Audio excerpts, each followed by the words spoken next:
Hey there, fellow city builders, Kodiak the Kodiak here, and I have some electrifying news to share with all of you. The developers of City Skylines 2 have just released their latest developer diary, and it's all about the improvements and updates to our essential utilities, electricity and water. In this information-packed video, we'll be diving into the world of power generation and water distribution. Get ready for the excitement of high and low voltage, allowing us to precisely manage our city's energy needs like never before. Managing water resources has never been more crucial, and this game-changing addition will allow for us to bring a whole new layer of realism and challenge to our city planning. Before we dive into all the details, make sure to subscribe, hit that like button, and turn on notifications to join our community of passionate city builders.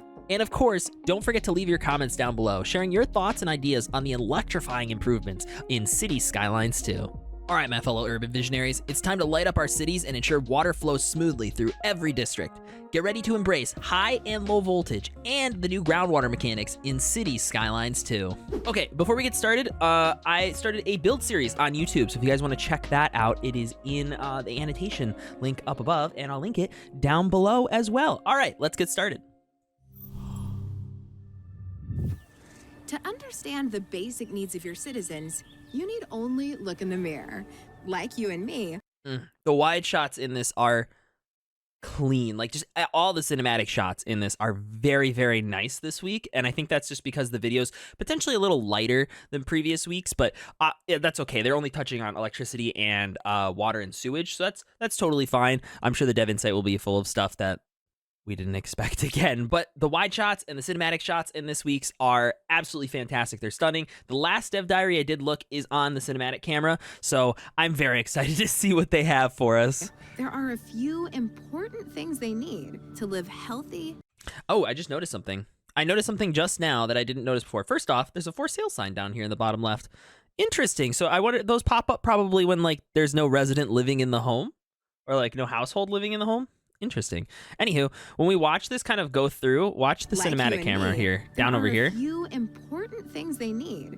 You can see the tree render. The tree fully renders in as you get close, just like it does in City Skylines 1. So it seems like they're still doing the same kind of like render distance system that they're doing in City Skylines 1. To live healthy, happy lives.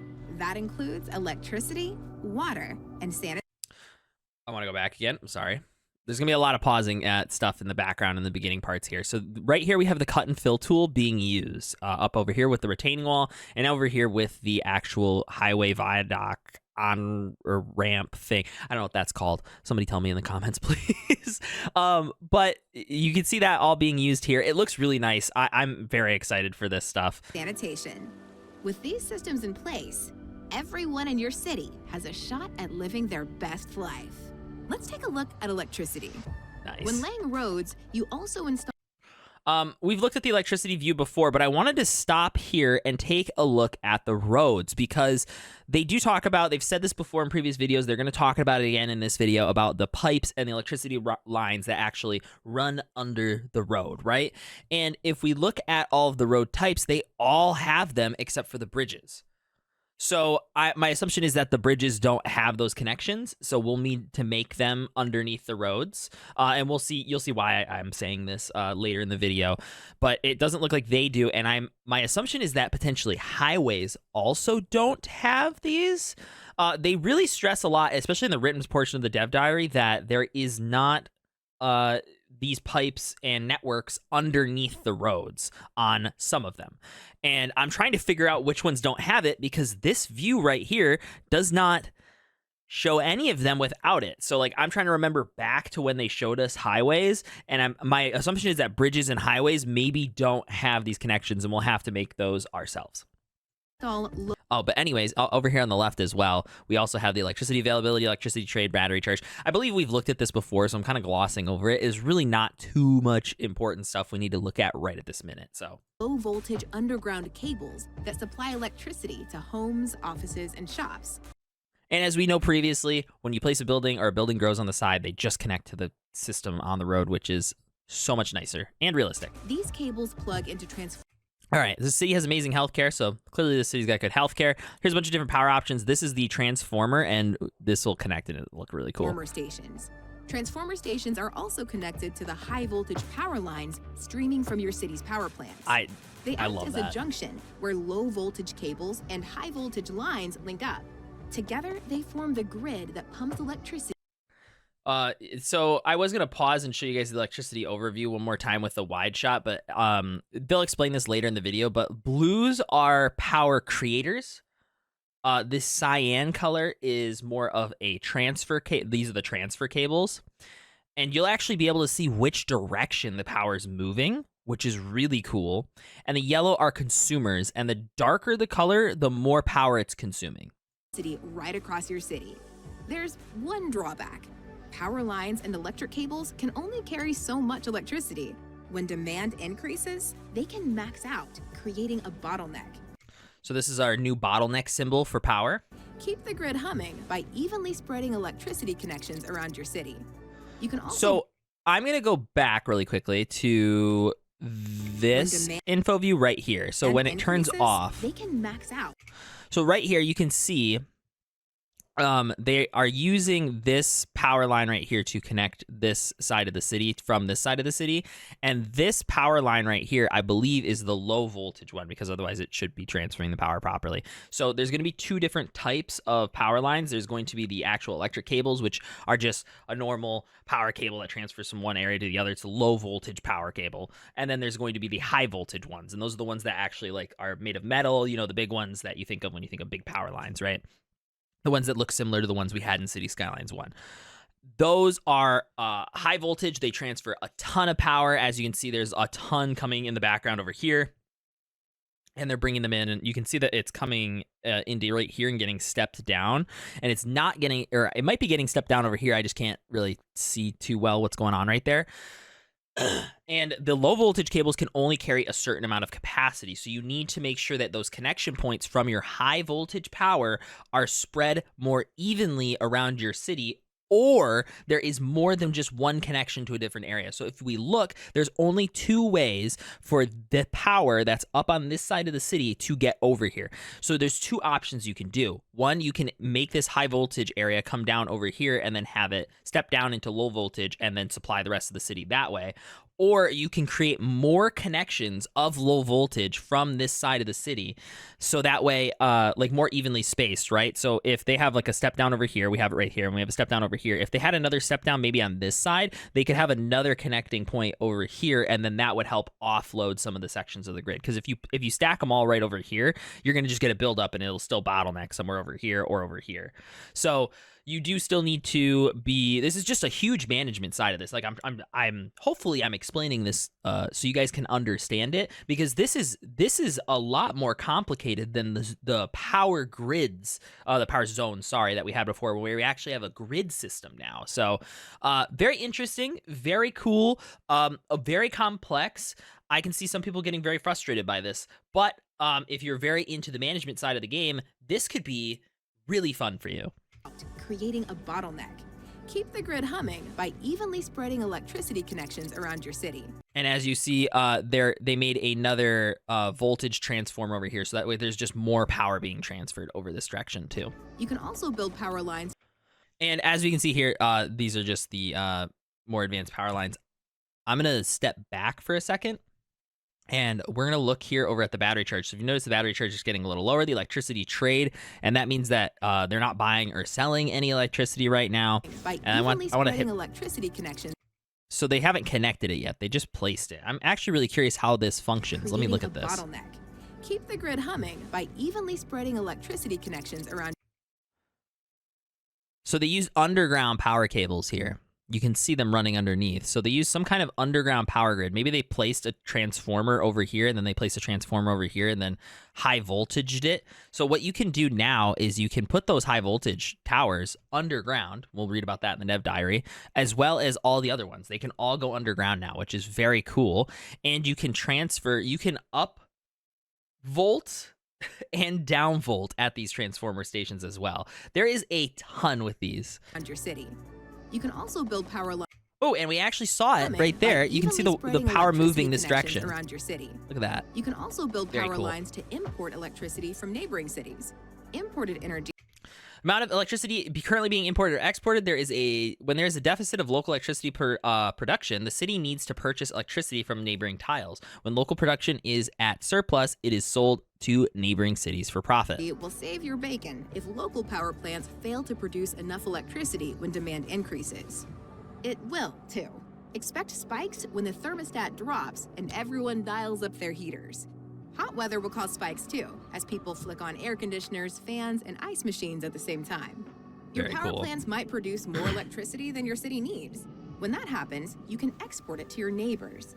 While Yeah, I hope you guys see what I'm saying about all these wide shots. There's like a lot of there's not a lot for them to show visually, but a lot for them to say. this can offset production costs, think it through. By storing excess electricity in emergency battery stations, you have nothing to worry about when demand rises. Emergency battery stations. All right, so here's the emergency battery station. Huge battery banks store electricity that can be used to navigate the problems caused by blackouts or energy consumption spikes.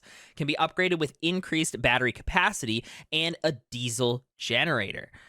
I find that interesting that it's not like a more renewable option. Like maybe it just has some solar panels or like some smaller wind turbines on the roof, but it has to be the diesel generator. But again, you don't have to upgrade that. But you can see that they're building some diesel generators on the back here. This is battery storage right here, this one, and this is the diesel upgrade.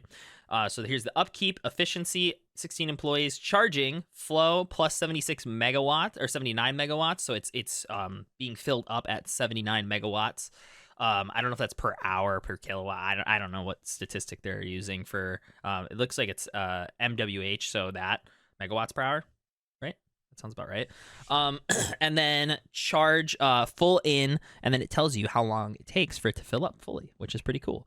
It tells you what they're storing. So they're storing 2 tons of petrochemicals here as well. And then it tells you the air pollution and noise pollution, which is being increased, especially by these. Stations help your city get the most out of solar power plants. Battery stations power the city. Let's see how much it actually Help increased. Your city get the most out of solar power.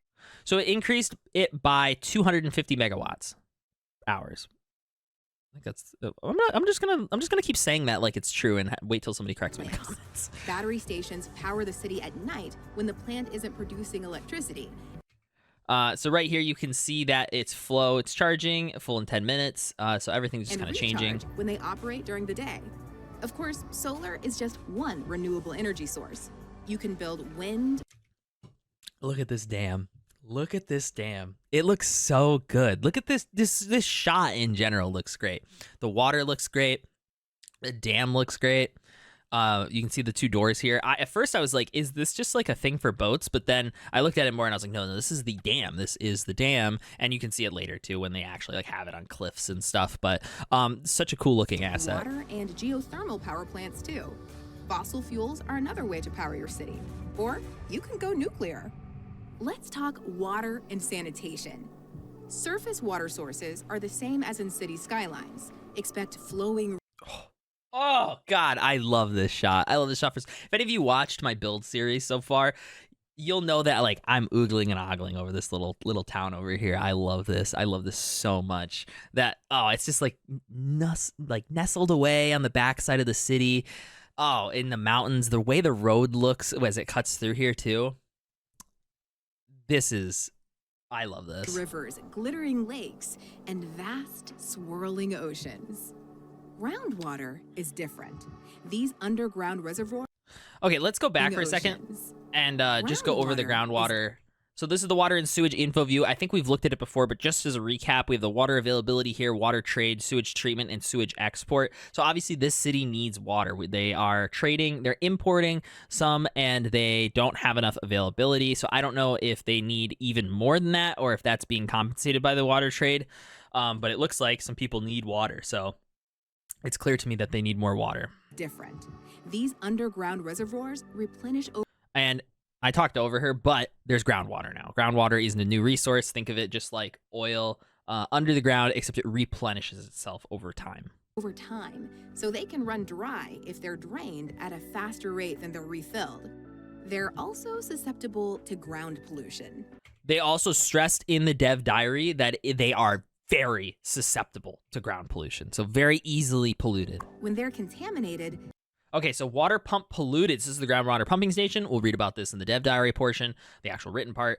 Extracts water from the underground deposits and delivers it to the city via water pipes. Can be upgraded with an extra pump and an advanced filtering system. So they have two upgraded options. They're down here. And then this is obviously the symbol for water pollution in the pump. Dirty water is pumped into your city. It actually gave like a little Ground thing. Let's pollution. go back and see if we can get When a they're clean look at it. Dirty water Right here. So we have the pump is delivering polluted water to the water network. pumped into your city's freshwater system. That's so worth it. That's bad on every level, mainly because decontamination Greatly reduces the amount of pollutants in the intake water. The decontamination rate, 50%. takes a long time. Build a groundwater pumping station to tap this resource, and a water pumping station to bring surface water So these are the new water pumping stations. They are very clean looking. I really like the look of these new ones. into your city's water system. You can also add water to the system with wastewater treatment plants. These plants can process sewage to produce clean water for homes and businesses. There's another way to manage sewage: sewage outlets. They release waste into open water, which can help prevent sewage from backing up. And that's a must when it comes to public health. Ugh. Bungling waste management can make people seriously ill. That's why you want to keep sewage outlets well away from pumping stations. Just like in Cities 1, pretty normal. Advanced water pumping station extracts water from lakes, rivers, and other bodies of surface water, pumps it to the city's water network. This high-power facility can easily perform the work of several regular pumping stations on its How own. can you balance the very Oh! human needs of citizens? I forgot with how your good these ambition as a shots city look. builder? God. It's simple. Imagine living your life down there, day in and day out. Gosh. I'm giddy with joy waiting for the cinematic camera tool.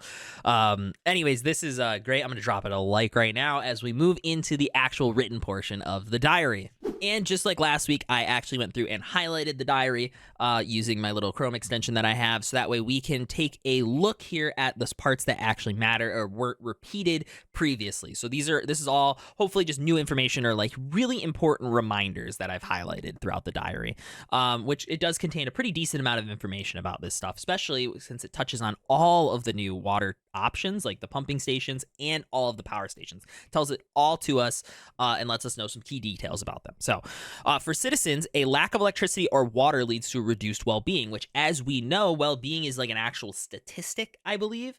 And so the welfare office increases well-being of citizens. So I don't know if that's like just they're using the same phrasing or if they're like you could like count or like offset it with the welfare office or not. But I just thought I'd highlight that. With the lack of water, backed up sewage is also taking a toll on their health. So sewage takes a toll on their health, just like it does in City Skylines 1. Businesses and service buildings suffer a penalty from efficiency, leading to reduced production or output and lower quality services. What does lower quality services mean?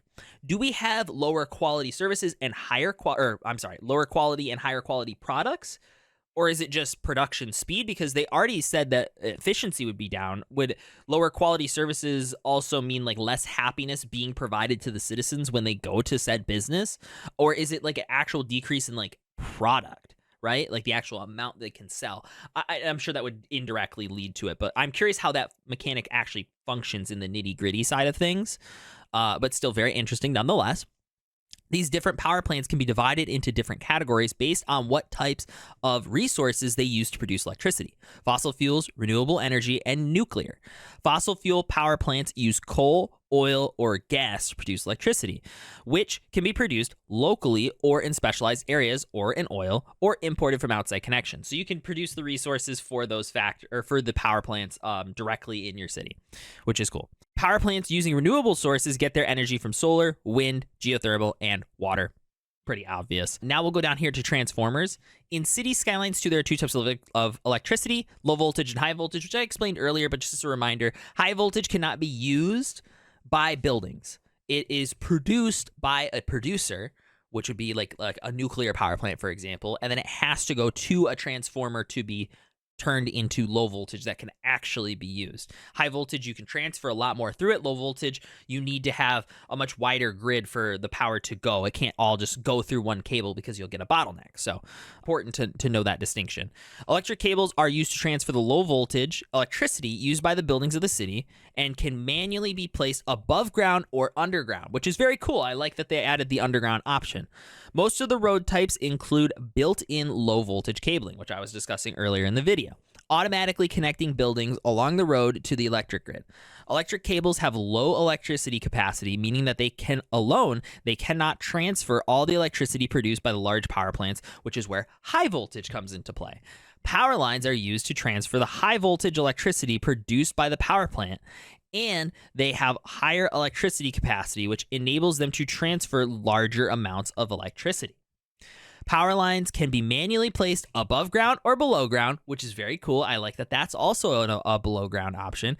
And they can be connected to a low voltage electric cables and roads with a transformer station. So that's how they drop down. A transformer station can have multiple power line connections and multiple electric cables connected to it, but it has a limited capacity of how much electricity can be transformed in total.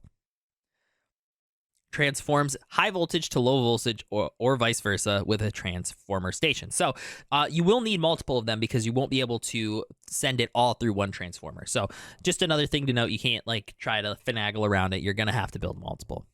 They go over emergency battery stations, but I'm going to skip it because we kind of went through it in the video and didn't really add too much new to it. Wind turbine. A wind turbine is the cheapest renewable energy resource to build, but it has comparatively low output. It generates low voltage electricity from wind currents, and its power output depends on the placement on the terrain.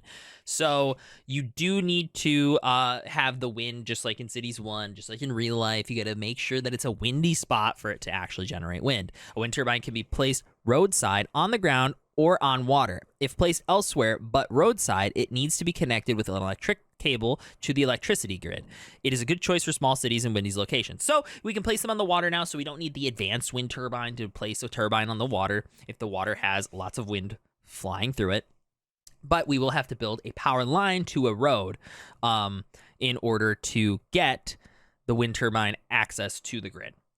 Or we could obviously build it on service roads, which is how a lot of wind turbines function. Is there's always a service road going up to it so people can perform maintenance if it's on land, even if it's out in the middle of the woods.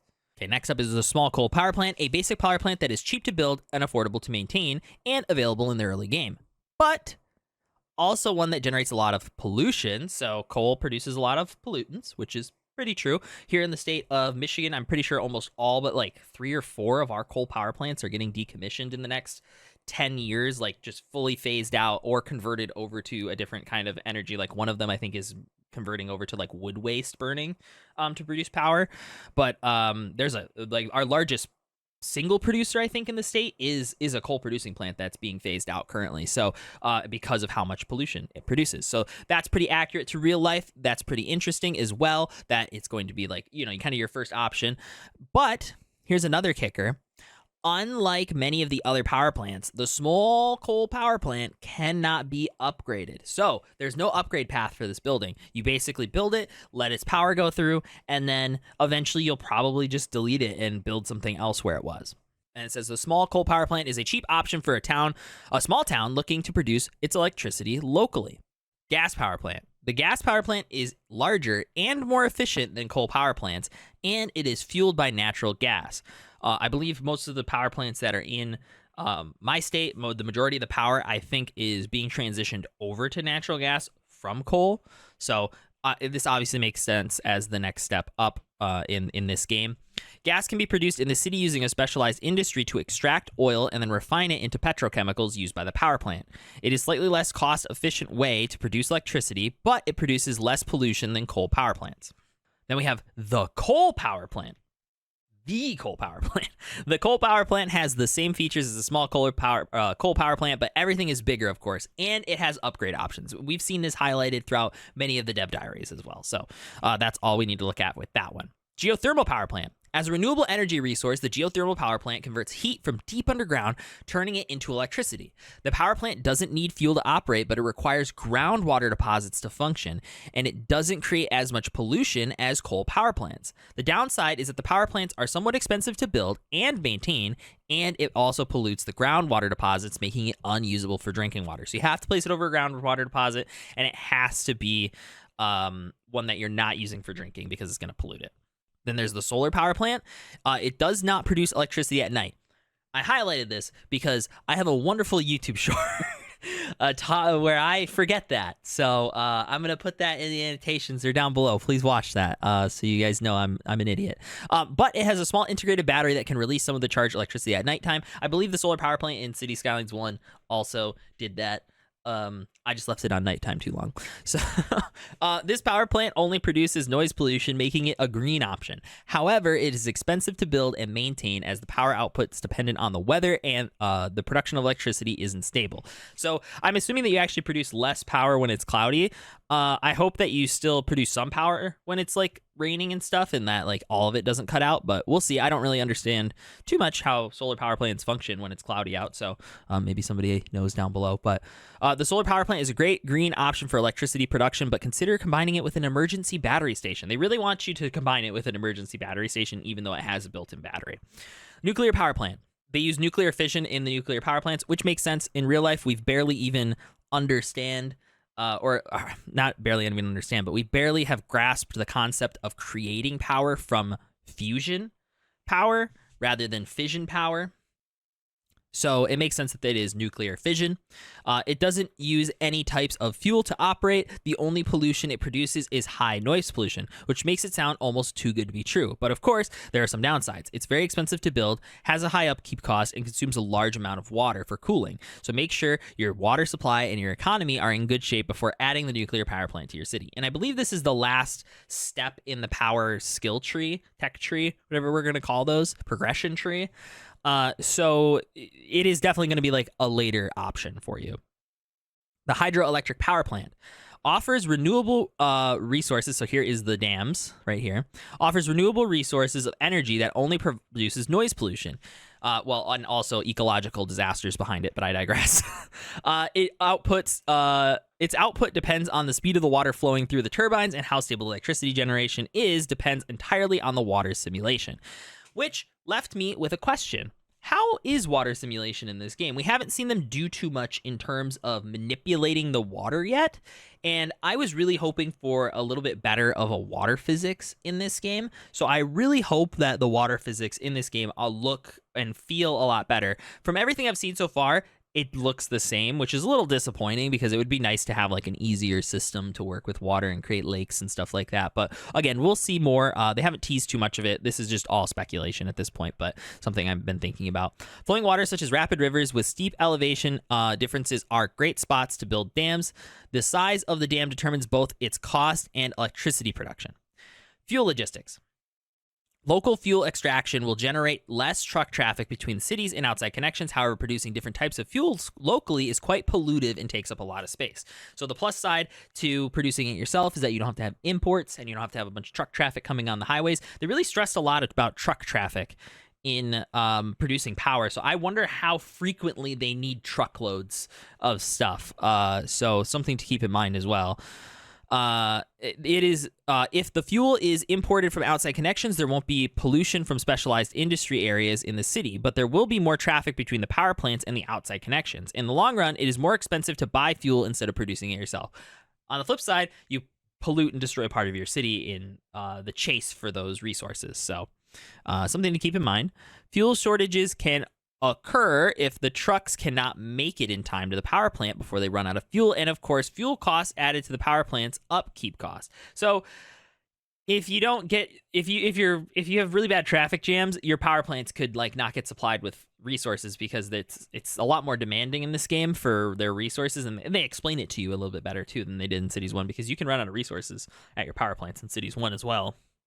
But they're really stressing it in this dev diary. Power plant upgrades. Most of the electricity service buildings have upgrades to modify their functionality through 3 types of upgrades: operational, extensions, and sub-buildings. I need to remember what those are, because I keep forgetting the names of them, but extensions are, like, from I understand it, those are the ones that are fixed. They have a fixed location in the asset. Sub-buildings you place on the outside of the asset, and operational ones don't do any cosmetic changes and just apply functional changes, like a water filter in the water pumping station, stuff like that.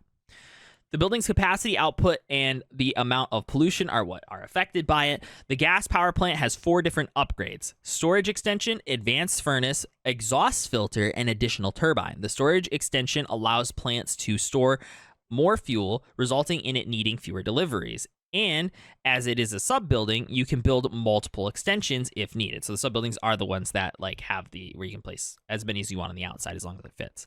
The advanced furnace is an operational upgrade that reduces the fuel consumption of the plant, while the exhaust filter reduces the building's air pollution. An additional turbine provides the extension upgrade that allows the plant to produce more electricity, though it also increases both its fuel consumption and pollution output. So everything's got pros and cons, and they've said several times too that you aren't going to want to build every single upgrade that a building has, because it won't be necessary, or it just won't like fit into what you actually want, because the negative of it might be too much, whether that be money or in this case you produce more power but you produce more pollution.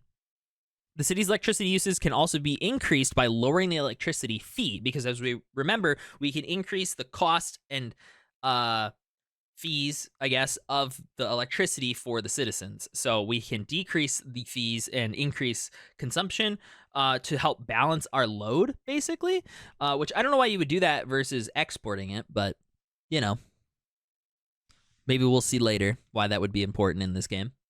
Electricity is no longer a matter of connecting electricity zones created by buildings, but instead providing your city with a robust power grid. So they've converted from the zones that we remember from Cities 1 into a grid system. Down over here, we can look at a little bit better of a picture of the grid. It's a little bit more close up, but you can see when it is playing in the videos that they actually flow in a direction, and it helps tell you the direction everything's flowing, and we'll read about that here in a second. Electricity bottlenecks. These occur when an area of the city requires more electricity than the grid can currently distribute. This results in the buildings in that area losing power, as the electric grid cannot support all of them. And this happens when an area in question only has a few connections to the rest of the city's power grid. So the more connections you have to the rest of the city's power grid, the more power can actually flow through there. You can still have bottlenecks, though, so you're still going to want different connection points from the high voltage. But something to keep in mind is that you could just maybe add another road through, or like another connection point, like another power line underneath somewhere. The solution is simple. Provide the area with more electricity connections so more power can be distributed to it. You can build more roads or low voltage connections using electric cables, like how I've said. Or you can use a transformer station and power lines to circumvent the bottleneck area entirely by having a new area where high voltage can come down in, right? Placing a transformer station on the other side of the bottleneck where the electricity can be distributed through multiple routes, and then connecting it with a power line directly to the power plant allows for additional electricity to be distributed into the area beyond the bottleneck. Down over here, we look at the electricity info view. The info view includes many visual elements, such as electricity flowing through low and high voltage cables, in which direction the electricity is flowing, which is very cool. I like that. Hovering over power lines and electric cables with the mouse cursor shows how much electricity is transmitted and the maximum capacity of the power lines and the cables. The building that consumes electricity are shown in different tones of yellow and orange based on how high their consumption is, which orange, I believe, is higher consumption. While power plants, transformers, and batteries are highlighted in different colors. The other visuals additions like wind speed arrows, groundwater deposits, and water flow areas can be turned off and on as needed. So as we can see in this little picture here, all the power producers are blue, the transformers green, this is orange and yellow for consumption. Next, we're going to talk about water sources. We're going to skip the surface water because they really don't tell us anything new about it. But groundwater is an entirely new feature that expands on the possibilities of water and sewage gameplay. Groundwater is a brand new feature in City Skylines 2. Like surface water area, groundwater is a feature on every map, and the groundwater deposits are accessible through groundwater pumping stations. So this is another thing that map builders will include in the map. The groundwater deposits have a replenishment rate in which it refills their water levels over time. However, unlike surface water areas, groundwater deposits can temporarily dry up if their usage is higher than the replenishment rate. The deposits will eventually fill back up if the water pumping is halted or reduced by lowering the budget and thereby the building's efficiency. Now, this is a huge question I have because I grew up in a super small town, right? Like, I mean really small town, like less than like 50 people living in the town itself. And like even I didn't live in the town. I lived out in the boonies far away. Everyone had well water. They had their own well groundwater dug, right? If you build a home out here, can it just utilize the groundwater down below, or do you have to still pump it and put it into the water grid? I'm wondering this because, you know, if you wanted to build like a more remote part of your city, could it functionally operate off of your water grid? Is functionally what I'm asking. I think it would be a cool concept. Potentially maybe there could be a mod that will come out with it, but it's a question. It's a question because we don't have groundwater yet. They don't explain anything about it. So, something to keep in mind and think about as we look more at these dev diaries. Groundwater deposits are very susceptible to ground pollution. If the deposit comes into contact with ground pollution, it starts to become contaminated, leading to dirty water being pumped into the water system. Once the ground pollution is removed, the pollution in the groundwater deposit also decreases until it is entirely clean once again. The rate at which the deposit is decontaminated is the same as the replenishment rate. So if you notice, like, it replenishes kind of quickly. I don't know if some can replenish faster than others, right? We don't know anything about the actual timetable of them or if they all replenish at the same rate, right? So right here we can see a little pollution. Groundwater usage is equally viable way to bring water into your city and is a great alternative to water pumping station when a map features a limited amount of surface water areas. Additionally, geothermal plants can require groundwater deposits to produce electricity in the city. So basically, groundwater is going to be a thing that you're going to have to, I guess you don't have to deal with it in every map, but like every map's going to have it and you can utilize it in every map, whereas surface water might not be available in the same capacities on every map. Right, I think they're starting to hint at there might be more inland maps because in City Skylines 1, you basically needed a river or you needed a coast in order to build your city, which in real life, most major settlements are built on a river or on a coast, right? But in theory, if you wanted to make an inland city now, you could totally do that. Now, before you could totally do it with like water towers and stuff, but it was kind of a pain in the butt, right? It's kind of a pain in the butt. You had to play with DLCs because you needed the inland water treatment plants as well. Now it is possible, but I still don't know how I feel about it. But anyways, next is pipes. Water infrastructure is built into most road types. Similar to electric cables, though, pipes do not have a capacity to keep an eye on. So electric cables can get to full, right? And they get the bottleneck. Water does not. Both water and sewage pipes are automatically connected to all the buildings constructed along the road. Buildings that don't require road access can be connected with separate underground pipes, either single pipes for water or sewage, and as combined water, dual water sewage pipes. So you can pick which, if you just want water, you just want sewage, or you can have both, depending on what you need, right?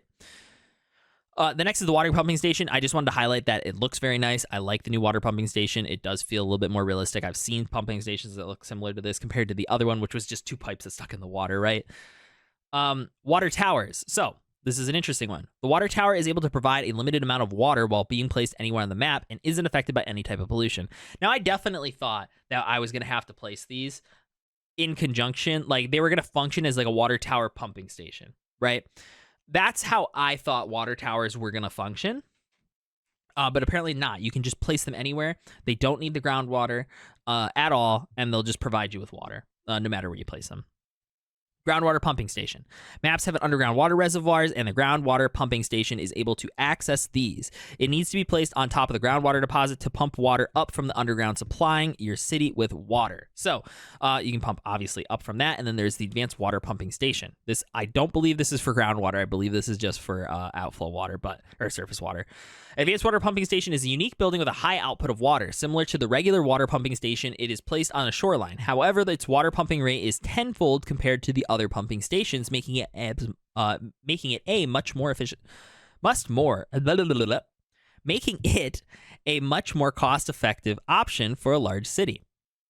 Maybe if I get my words out, we'll understand what that means. So basically, this is just like the big way to get water into your city functionally. The next is Sewage Outlet, which looks to be actually have actual turds coming out of it, so I don't know what's going on there, but it is built on the shoreline. So this is an important thing to note, because if it says it's built on the shoreline, does that mean that we can no longer place it inland? Because I believe before we could place it inland, couldn't we? And we could make like poop lakes functionally. Can we not do that anymore? Is that like out of the question? Something to think about and keep in mind. Output is 100% contaminated water, though it can be reduced to a degree using upgrades. So you can reduce the amount of pollution that's actually dumped out from them as well. So wastewater treatment plant. The wastewater treatment plant processes sewage, purifying it so it can be reused as clean water for the city. Pollutants are removed from the water and turned into solid waste, which are then collected by garbage trucks and transported to one of your city's waste management facilities. So this is the cool ones. These are the ones with the little circles on the back. And now we have the water facility upgrades. These upgrades add capacity and new functionality to the buildings, increasing the freshwater and sewage output, as well as adding water treatment capabilities for both water pumps and sewage facilities to help you combat pollution. As an example of operational upgrades, the groundwater pumping station can be upgraded with an advanced filtering system, reducing pollutants in intake water. And the sewage outlet can benefit from chemical purifications to reduce its water pollution. Both the water pumping station and the water pumping station can increase their water intake through building extensions, and the wastewater treatment plant can increase its processing capacity through one or more of the extra processing unit sub-building upgrades. So just some more cool information about these buildings. Water and sewage info view. Last item on our list today. Again, this was probably a pretty fast video. I don't know what timestamps we're at right now, but my assumption is that this is probably one of the shorter dev diaries I've uploaded. But there's a ton of information. It's just about like specific topics that makes it kind of shorter. Under the meters is the selection of different visual elements, which can be enabled or disabled in the info view. For example, water and sewage pipes shown in blue and yellow also display which way the water is moving. So the pipes, you can see which way the water is flowing as well, which is it could be helpful for you as well, because if you see something backflowing into your city, you know there's a problem. The pollution water and polluted groundwater deposits are colorful and easy to notice in the info view, and the arrows help illustrate which direction the water is flowing. So I also have that pulled up right here as well, where we can take a look at the water sewage view and see what they're talking about. So we can see the water pipes are through here. And there'll be arrows on them just like there is in City Skylines 1 when we zoom in. And then we also have the river, and we can see what's going on there. We can see the groundwater deposits, and they're pumping water, and everything's just great. So that is pretty much the end of the dev diary for this week. So I hope you guys enjoyed. Thank you guys for watching. I appreciate it if you did. And if you haven't checked out my build series on YouTube, make sure you go take a look at that and let me know what you think of it, what you don't like about it, what you do like about it, so I can make better ones in the future. So thank you guys for watching. I appreciate it, and I'll catch you guys on Thursday for the Dev Insight. Deuces.